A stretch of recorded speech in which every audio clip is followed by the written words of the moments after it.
நம் ஆண்டவராகிய இயேசு கிறிஸ்துவின் பெயரால் எல்லாவற்றிற்காகவும் எப்போதும் தந்தையாம் கடவுளுக்கு நன்றி செலுத்துங்கள்.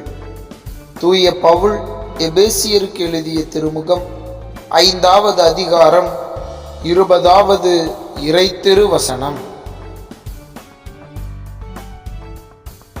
நம் ஆண்டவராகிய இயேசு கிறிஸ்துவின் பெயரால் எல்லாவற்றிற்காகவும் எப்போதும் தந்தையாம் கடவுளுக்கு நன்றி செலுத்துங்கள்.